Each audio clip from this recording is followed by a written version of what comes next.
Good evening, everyone. Welcome to the show. It's our first episode of Two Intellectuals and a Fool. Before Your host is Kerry Sargent, Coach Kerry Sargent. That's me. Before I get into more detail about my background, I want to introduce you to my co-hosts and friends and brothers. Starting with Brother Richard Lancaster, world-renowned youth coach and politics and other things. And my main man, Brother James Fisher Davis, legendary youth coach and father. Of course, both are fathers, but I want to allow them to give you a little background about themselves and how they came to be with this show. Start with you, Brother Lancaster. Thank you, Sarge. Yeah, came to the show. Just thought that we needed to discuss some issues of the day as they related to sports and coaching in particular, the roles of that a coach plays in the youth scene. Also, uh, wanted to comment on some things and maybe put some information and knowledge out there that might be helpful to others. And then just have the opportunity to talk with two good brothers that have been around. And we sometimes we see things the same, sometimes we see things a little differently, But we have a good time kicking it. Coach Fisher Davis, let's hear it. Well, first of all, I want to thank everyone for actually tuning in. How did it come about for me? Uh, Sitting with my brothers and having conversations that was affecting the community and understanding the background that you two actually have. Richard happens to be a historian to a certain extent and a social advocate for all that is right. And I'm extremely appreciative of him. And then Coach Sargent, obviously a North Carolina AAU Hall of Fame inductee, esteemed developer of young people. And I think we're going to have some robust conversations, but I think we're going to have some information that we can actually provide individuals that will help them as they move forward and will somewhat be therapeutic for us as well. So there you go. Now you have it. Initially when we talked about this show, I thought several names, and one of the names I thought about was just three old dudes sitting around talking sports. But the reality of the situation is, I'm the only real old dude, and these are young fellas that have old souls and think about a lot of the same stuff that I think about the same way. And we just decided that instead of just talking about it among ourselves, we would talk about it and see what other people think about what we think about, and we figure we have just a solid opinion about some of this activity as anyone else does. Uh, the first thing we want to talk about tonight, and before I go on, I want to tell people that the subjects that we talk about are fresh, uh, uh, current activities going on today, most times, and but I try not to, or we try not to share what topics we're going to talk about, so that we can give a fresh view off the dome about what we think about certain issues. But this particular issue, our brother Fisher Davis brought up in one of our conversations about, and it's going around now in the current media. But we wanted to ask a question about one of the players who has been in the media quite a bit because of his play, his attitude, and his vociferous nature of talking about the game. And we're talking about Brother Draymond Green. Brother Fisher Davis asked the question, and rightfully so, because people are talking about it. Is Draymond Green at the end of his career and Hall of Famer? That's the question of the day. And I'll start with Brother Lancaster. Since he's a Midwestern guy, Draymond is from that part of the country. We'll see what he has to say about where we put Draymond when it comes to Hall of Fame status. Yeah, I really think that Brother Fisher Davis might should lead this off. Um, but I'll weigh in on it somewhat. I think I think, and I had this discussion the other day. Had Draymond not been on the Golden State Warriors, we may not be entertaining this conversation. Draymond, if you just look at Draymond individually, his talents and whatever he brings to the game, I don't know if he quite measures up. But if you look at Draymond, his body of work with that particular team and playing with those particular players, Steph, Clay, Iguodala, Livingston back in the day, and that team was built for specific roles, and he played his role to the max. That kind of bows in his favor. I think the one thing that makes it, somewhat dubious, and I made this conversation, or I made this comparison. Draymond is trying to kind of follow the Rodman model, but he doesn't have the Rodman skills. I mean, Rodman was an outstanding player on 2 or 3 different teams, and him coming to those teams made those teams, those were difference makers. If you don't have Rodman with those last 3 Chicago Bulls teams, I don't know if you have, those 3 championships. I mean, Rodman added something. I don't know if you can do that with Draymond. I don't know if had Draymond been able to go to another team, if he would have had that same kind of impact. So, you look at those 2 or 3 different things, and you ask the question, is he a Hall of Famer? I think he'll be in the conversation. I think he'll be considered. I don't know if he would ever get to the Hall, but I do think he's worthy of some type of consideration.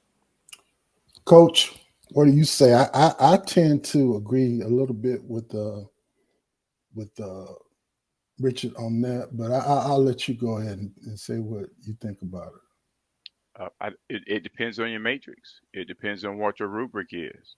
Does Draymond ameliorate the Golden State Warriors? Absolutely, he does. But that doesn't necessarily mean that he would benefit some other teams, whether that be the Timberwolves or the Grizzlies or whatever. I think that he is in a perfect position for what he does. And we have great producers as far as this show is concerned. If they want to throw some numbers up and share those at some point, that would be fantastic. But in my mind, Draymond's probably averaging what 9 points a game in his career, maybe 8 rebounds a game in his career. To me, I think I think he's a great player. I think he does a fantastic job. You see what Golden State is missing anytime that he's not necessarily on the court. But we have continued uh, to lower the bar in regards to Hall of Fame. Uh, in my opinion, anyway. Great player, yes. Hall of Famer, to be up there with Bill Russell and Wilt and Kareem and all those guys. I don't know. I mean, individuals they'll have an opportunity probably to vote in regards to that, but you know how I am about the vote. After what happened to my boy Joel MB, I'm not necessarily, too keen on the idea of having individuals vote just because they get on television and pontificate. And I don't necessarily know whether or not they know the game to the extent that they should, Well, who because should be everything is voting based then? on numbers. Who should be voting? That's an entirely different question. I should be I know voting, it is. That's why I'm asking. I'm the only one who tell you that I should be voting. I can't tell you about anybody else. Let's put it that way. But I think the point that you made is that, I mean, when we look at Hall of Fame, we look at an individual's player on the impact of the game. Their ability to transform the game in some kind of way. Now, you could say about Draymond, he transforms the game. I don't think it's necessarily in the traditional way that we're thinking about it. But I don't think Draymond is exceptionally well known for any particular skill set, other than he fits real well and he does a very good job in the Golden State Warriors scheme.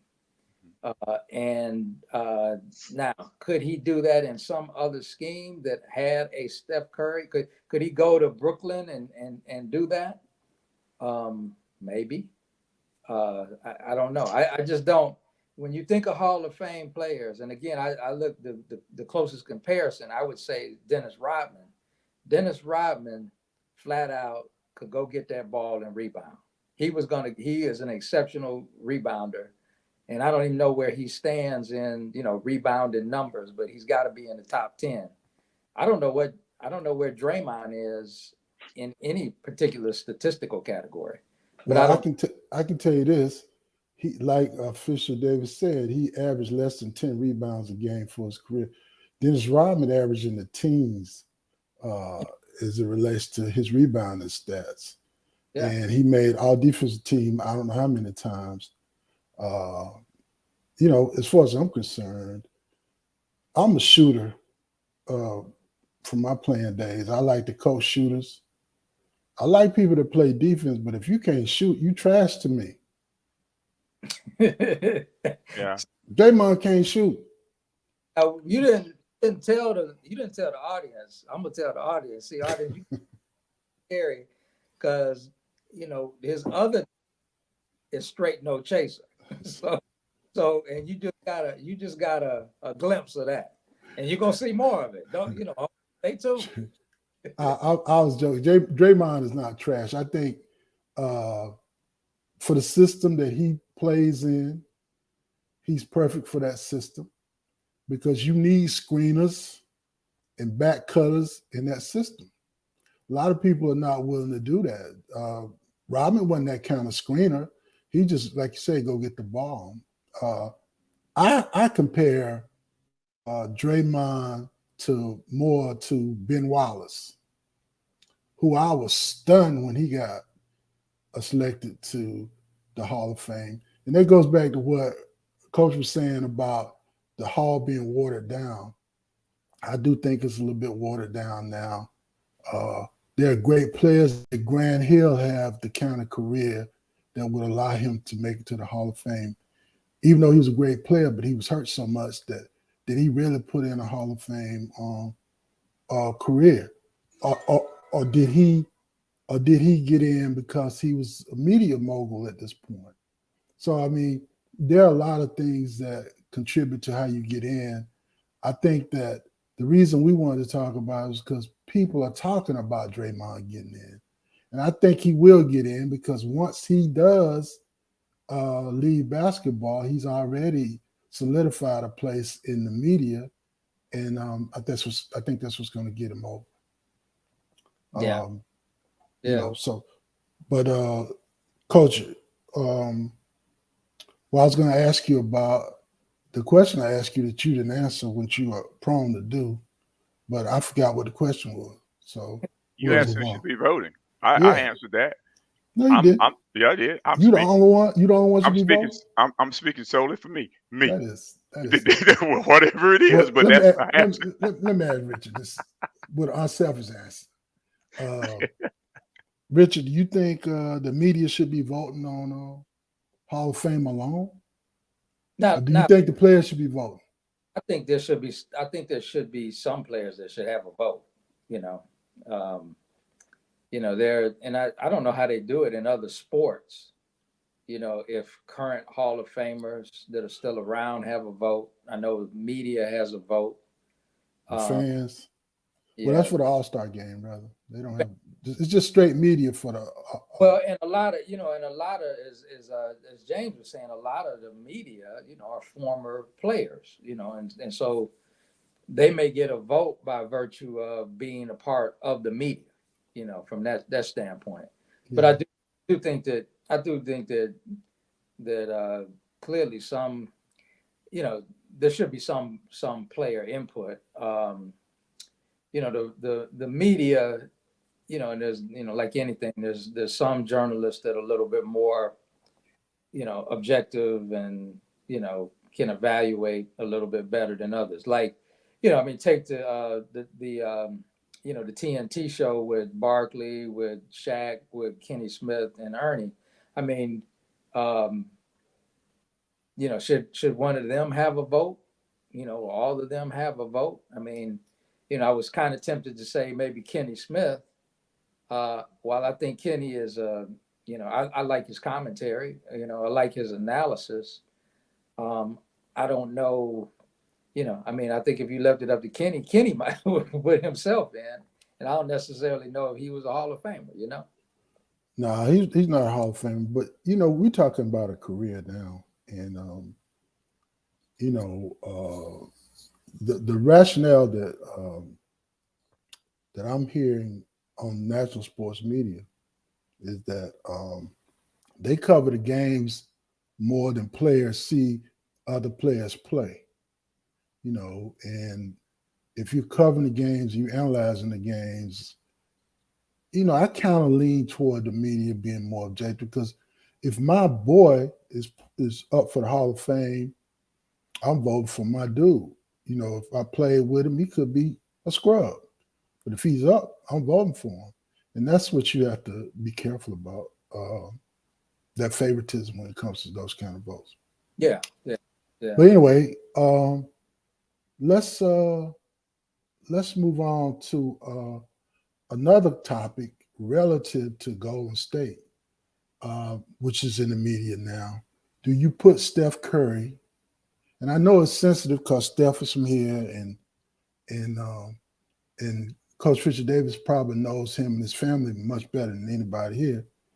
I met him, talked to him. He seems to be a real good dude. But would that put Steph Curry in your top 10 players of all time? Coach Richard Davis. That is very interesting. Let them I, speak. I I would say this to you that if you put someone in a top 10, you got to take somebody out. So I can't sit here and answer that because I'm going to have to look at who I would take out of top 10. And honestly, I don't see anyone in my top 10 that I'm looking at taking out at this particular time anyway. I think Steph is right there, 11, 12. His career is not over yet. And Exactly. because his career is not over yet, maybe he will move in there. But right now, I'm not inclined to take anyone out of my top 10. He'll have 4 of championships, and that's more than Bird, right? I Bird think, had 3. yeah. Again, it's on your matrix and your rubric. That's not my rubric. That's that might be someone else's. But I'm not taking. I'm not taking. I don't see me removing the 10 that I would have. And I'm not even saying to you that Bird's in that 10. I'm just saying to you that I don't see right now. Once his career is over, I think it's a fair question to ask because then I can give you a more intellectual answer in regards to it because it's done. At the end of his career, though, it may give me an opportunity or actually kind of force me to take someone out of that top 10. But right now, no, I'm not taking anyone out of my top 10. Is Shaq in your top 10? He is. Is I'm not about to give you my top 10 right why? now, because I'm Why? not. But I will Why? tell you that You yes, ain't on trial. I would tell you that yes, Shaq is in. This is not a Shaq, Shaq, congressional hearing. Shaq, Shaq This is is a in. conversation. Shaq is in my top 10. But I struggle with probably 12 to 13 guys that would be in my top 10. And right now, Steph's not in that 12 to 13 guys. I'm So I'm so math would suggest to me that my answer would be no, but I'm his career is not over yet. I'm gonna Okay. I'm gonna say something this hearsay in this day. While Steph is a phenomenal shooter, I would not say that he is the best shooter that the NBA has seen. When you look at the span of the NBA and shooters, um, you know, the dude is phenomenal.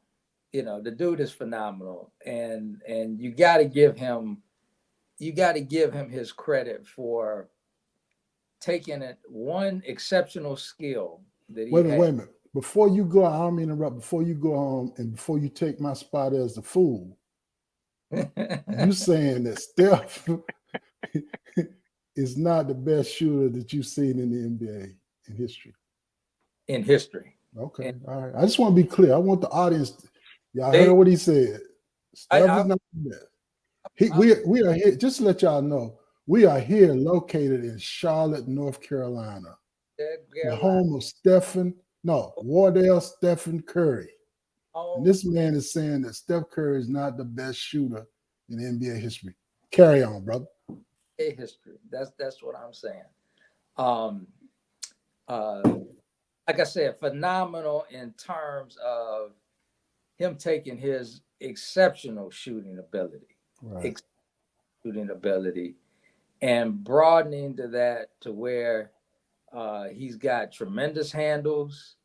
I think he's got more versatility in his game.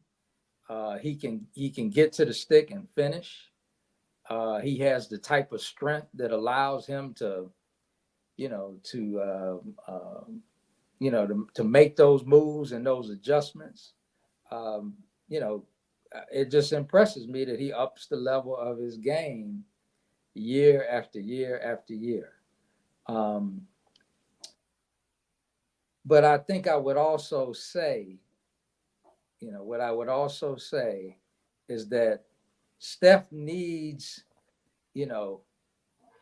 Steph needs that system, to,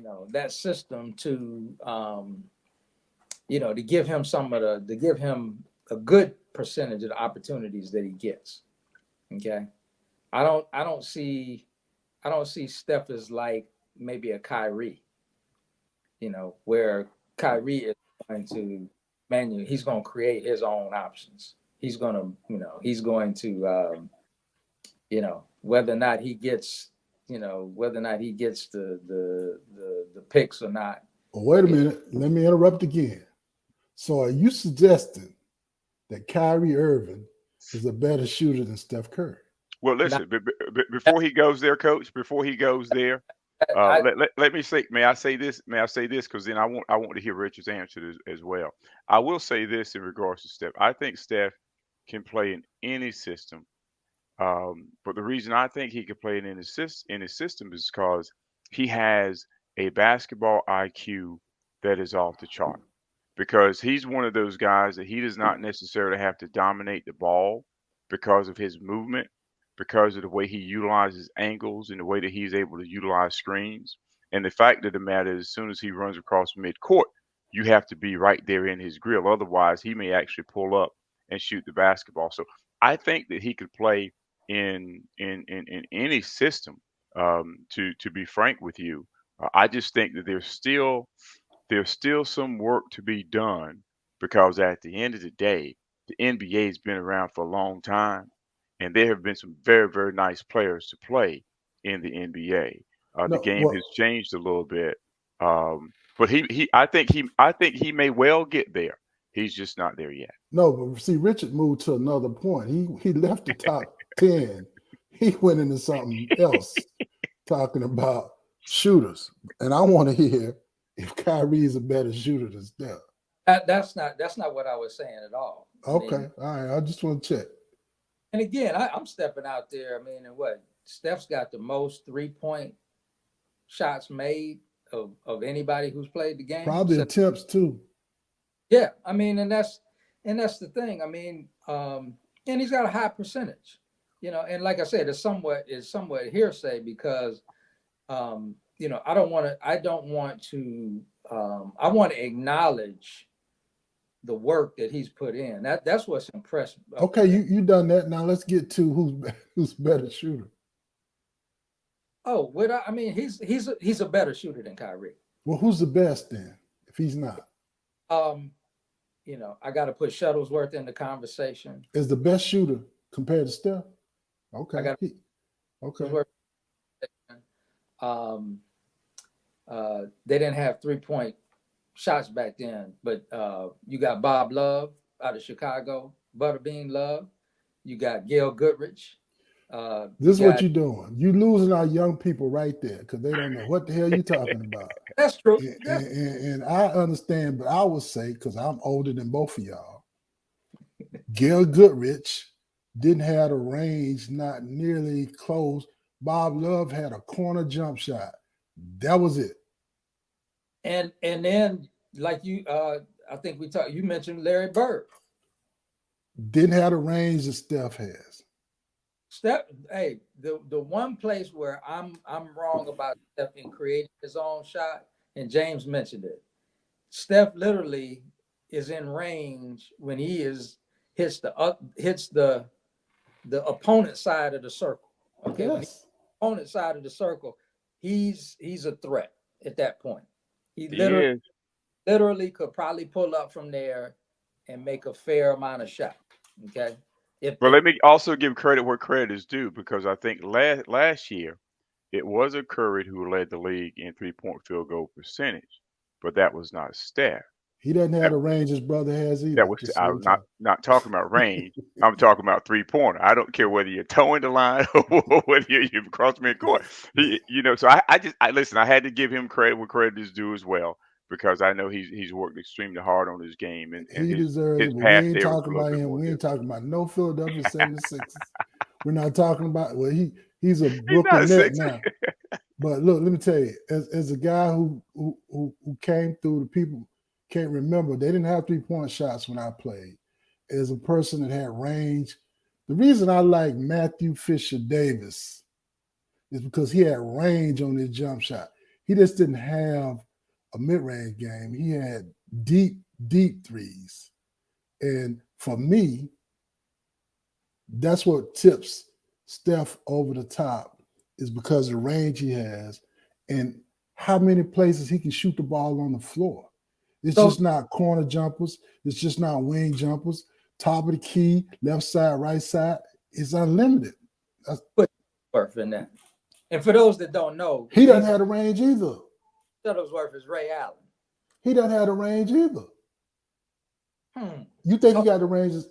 The only person that's got the range that Steph has, in my opinion. Who did Steph surpass in 3 points? Well, I mean, I'm not saying I like Ray Allen, but I'm talking about the range. And the reason he was passed, the only person that I think will compete with Steph for 3-point shooting is that boy from Atlanta. Trey because he shoots the ball where Steph does. Mhm. Well, I think downtown Charlie Brown used to do the exact same thing though, because he used to shoot the ball from the rafters too. Now, listen, I'm not joining the argument about Steph not being the best shooter. That's not what I'm saying. But when you're talking about range, but that was all he did. That was Right. all he did for the most part. We were just talking about the range piece and who would be the closest there. And back in the day, it would have been downtown Charlie Brown. So. You mean downtown Freddie Brown? I have to Freddie correct this man. Freddie Brown. I'm sorry, Freddie Brown. See, Downtown Freddie Brown. It pays to be old sometime, where you actually see these people play. You know what I'm saying? Yeah, that's you. That's you. Yeah. And on that team that he played on, they had a man named Gus Williams, and they had another player on there named Dennis Johnson that was probably the toughest backcourt in the league at the time. Yeah, you're probably right. But I just wanted to, like I said, there's been a lot of talk about that. It'll be interesting to see how the game turns out tonight. Anybody, y'all got predictions on that? I do not. I tell you, man, I'm stuck in the NBA conspiracy theory mode. I mean, by all accounts, Boston's playing at home. If they win, they got, they should win because they're playing at home. The NBA wants to see that 7 games, for TV ratings and all that. But it sure does look like Golden State just has more, they just got more weapons. They got a little bit more bullets in the gun, so to speak. Well, I don't necessarily agree with theories like that in basketball in particular, because you got too many people involved that have to go with the conspiracy to make it work. But if Boston had won and at Golden State last time, it would have been difficult for them to go 7 games and go back to Golden State, in my opinion, if you want to talk about conspiracy theories. But I mean, listen, in this day and age, the way things happen, I'm not surprised by anything that people do. I say this. This is probably might be the first finals where Steph is played as well as he's played in either other playoffs or during the regular season. Well, I would say yes, but I would also say that coming into this finals, he'd averaged 27 points a game in all the finals he played in. So that may not be good for Steph. Right now, he's averaging 31, but 27 points a game. Yeah, but he might have, but he didn't play well. There were, he just didn't. Personally, I think he should have won the year that Iguodala got it. They gave Iguodala the MVP because he did allegedly such a great job on LeBron, but he didn't do anything offensively, and they gave him the MVP because LeBron had played well, and they want to say that he shut him down. Yeah. So yeah. I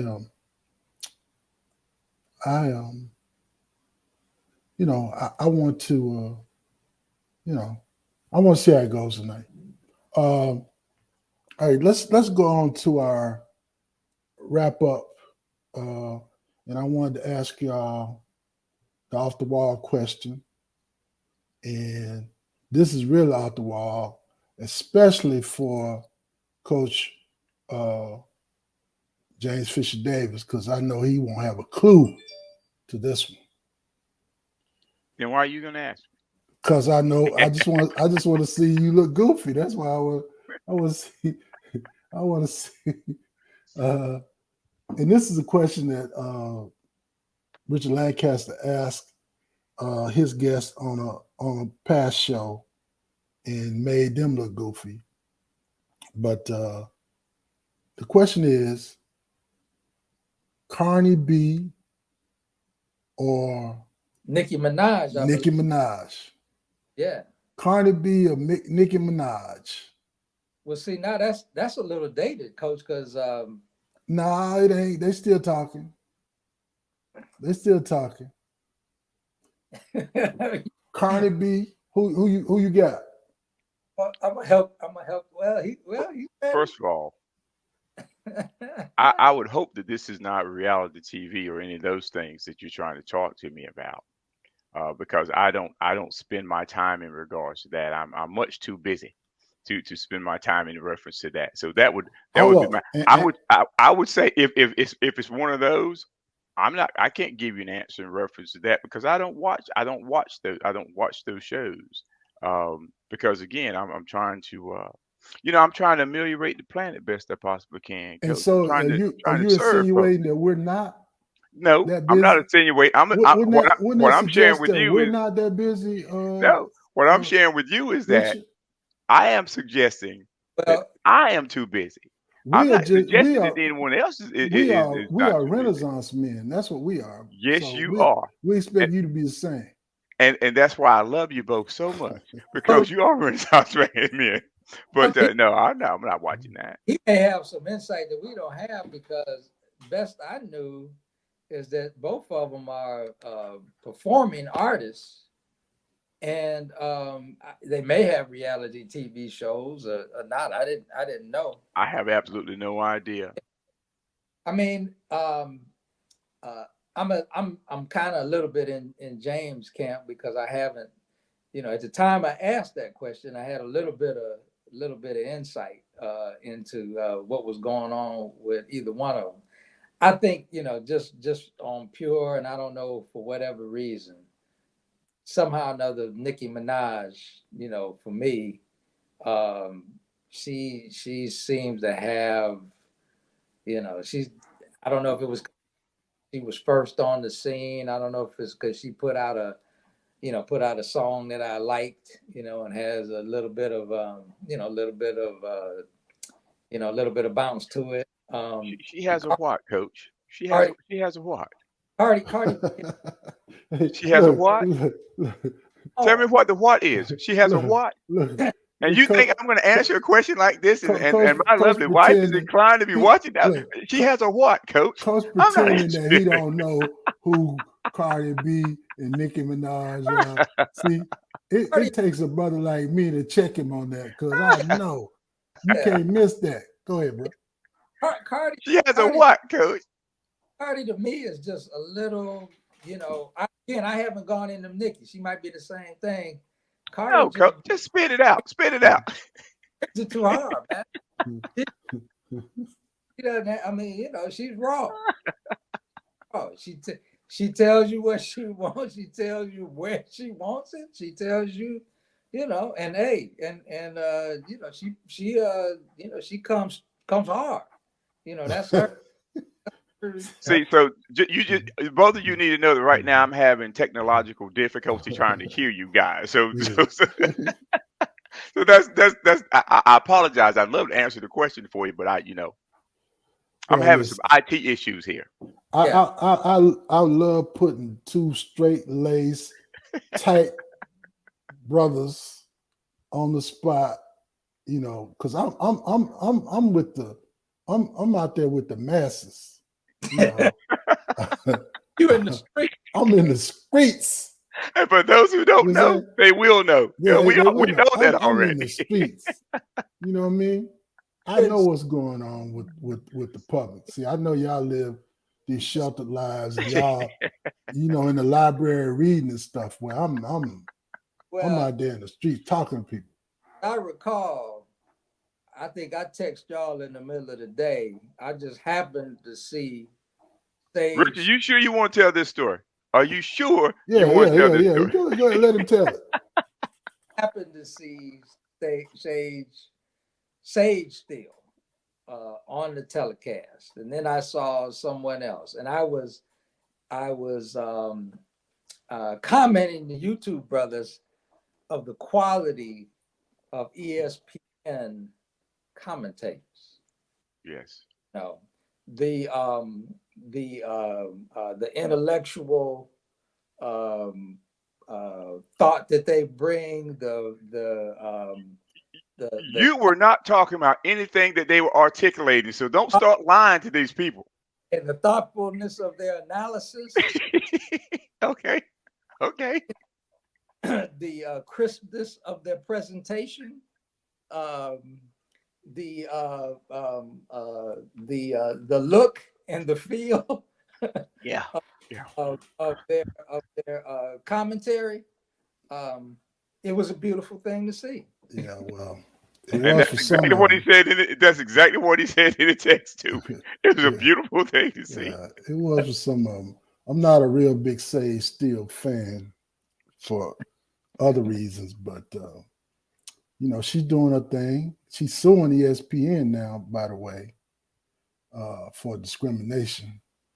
Yeah, Uh, that's so I, that's nah, I won't go into that because we. Village and is it Carly Champion? They not shedding no tears. Nah, they stopped talking to her a long time ago when they found out what she was really about. Yeah, But yeah. anyway, y'all, this has been a good show. We moved along pretty quickly.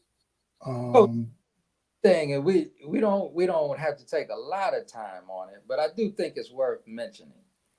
And I was talking to James about this a little earlier. They extended the time they're gonna detain Brittany Griner yeah, I saw that. for another, I don't know, 30 days or whatever. And July 2nd, I think. 5th. yeah, yeah. And that's been somewhat of a dicey situation, so to speak. I mean, they didn't, when she was first detained, they didn't want to, talk too much about it. They thought some things were in the works, but now the league has been fairly outspoken. I think her number is on every floor in the WNBA. Mm-hmm. Mm-hmm. So a lot of her, teammates and members of the league, compare her competitors. There's some. I don't know if they're trained, or they're wanting to do something, and then I don't know what's being done. But Well, I know that the State Department is working on some things, but one of the former, I think, Clinton administration guys, and I wish I could remember his name. He's been getting people out of those kind of situations for quite a while, and he's oh, working on it. He's Richardson, working on it privately, and I can't remember his name. I think he was Who was it? governor of New Mexico, and then Yes. What was his uh, name again, Richard? I think I was talking over you. Bill Richardson. Bill Richardson. Yes. Yeah. Sharp dude. Yes. He's But yeah, working on it, and yeah, so hopefully it'll come to some resolution pretty soon. This is a yeah, tough situation. really is. Really is. It's real tough. And I want to say one other thing before we go. The reason I'm not centered on my in my picture in my photo, I just want y'all to see them trophies behind me. I keep leaning to one side. That's what that's about, Coach. I was, yeah. Oh, no doubt, no doubt. I saw him, and what? So tell us, Hey, which one of which one of those championships? 5 championships, was that? That's neither one of them. Actually, the one with the square, the wood plaque, I think that's 2003 state championship. And I had Larry Blair on my team, Sean Tucker.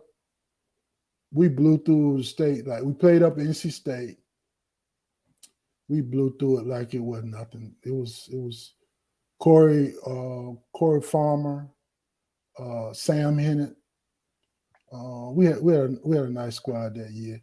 And then that round ball, that gold ball, is the last tournament I coached in 2016. No, what is this? 2019. Yeah, 2009. That's the last tournament I coached in. Battle of the Best at Indian Trail in Charlotte. We won the gold ball, and I figured I'd just stick it up there to show y'all what, I left on top with the gold ball. But that's it. Coach, I know all about you. I know all about you, and I hope individuals that you've coached over the years, I know they do. I know they appreciate you. You have saved families in Charlotte, North Carolina, and surrounding areas millions and millions of dollars. When you consider the number of young people that you have actually sent off to various colleges and universities, both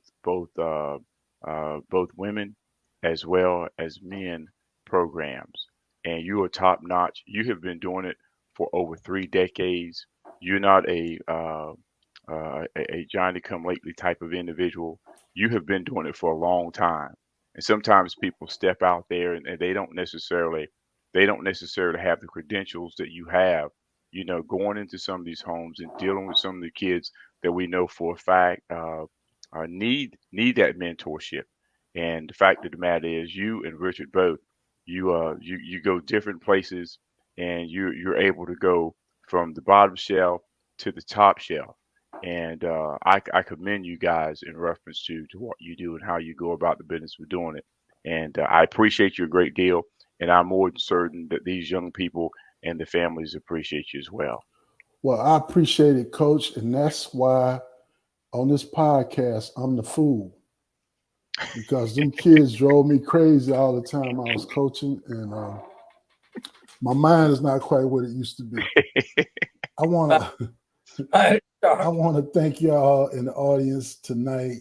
I think we had an interesting podcast, and I just want to say our next podcast is going to be live, and we'll get a chance to entertain some information from our audience, and hopefully you'll pick us up and stay tuned the next time. Until then, 2 intellectuals and a fool. 2.